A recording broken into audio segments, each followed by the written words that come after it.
প্রকৃতির এক অপূর্ব সৃষ্টি। পৃথিবীর বুক জুড়ে ছড়িয়ে আছে অসংখ্য পাহাড় ও পর্বতমালা, কিন্তু এই পাহাড়গুলোর জন্ম একদিনে হয়নি। প্রায় কোটি কোটি বছর আগে পৃথিবীর ভিতরের আগ্নেয়গিরির কার্যকলাপ, ভূমিকম্প আর ভূমিকম্পর ধাক্কাধাক্কির ফলে ভূমি উপরে উঠে গিয়ে তৈরি হয় এই পাহাড়। আর এই প্রক্রিয়াকেই বলে পাহাড়ের গঠন প্রণালী। পৃথিবীতে আমরা মূলত 3 ধরনের পাহাড় দেখতে পাই: fold mountain, volcanic mountain, block mountain.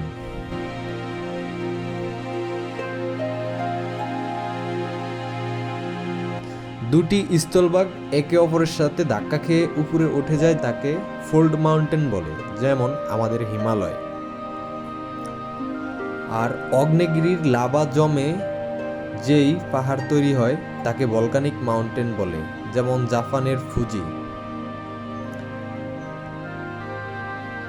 ভূমিকম্প বা ভূপৃষ্ঠের ফাটলের কারণে কিছু অংশ নিচে নেমে যায় এবং কিছু অংশ উপরে উঠে যায়, তাকে ব্লক মাউন্টেন বলে, যেমন জার্মানির হার্স পর্বত।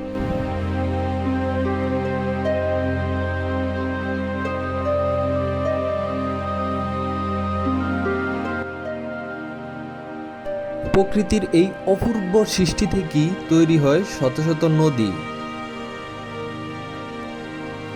যা আমাদের কৃষি ও পানীয় জলের প্রধান উৎস। পাহাড়ে থাকে বনভূমি এবং পশু পাখির আশ্রয় ও নানা প্রজাতির উদ্ভিদ, যা আমাদের ইকোসিস্টেমের জন্য আশীর্বাদ স্বরূপ। এবং পাহাড় থেকে আমরা খনিজ, কয়লা, সোনা, লোহা থেকে শুরু করে বহু খনিজ পদার্থ আহরণ করি। পাহাড় জলবায়ু নিয়ন্ত্রণেও ভূমিকা রাখে, গরম বাতাস ঠেকায়, বৃষ্টি সৃষ্টি করে আর পরিবেশের ভারসাম্য রক্ষা করে। তবে আধুনিক যুগে মানুষ যেভাবে পাহাড় ধ্বংস করছে, তাতে প্রাকৃতিক দুর্যোগ বেড়ে যাওয়ার সম্ভাবনা বাড়ছে। তাই আমাদের উচিত পাহাড়কে ভালোবাসা এবং পাহাড়কে সংরক্ষণ করা, আর ভবিষ্যৎ প্রজন্মের জন্য এই প্রাকৃতিক সৌন্দর্যকে টিকিয়ে রাখা। পাহাড় শুধু প্রাকৃতির অলংকার নয়, পাহাড় আমাদের মানব জীবনের রক্ষা কবচ হিসেবে কাজ করে।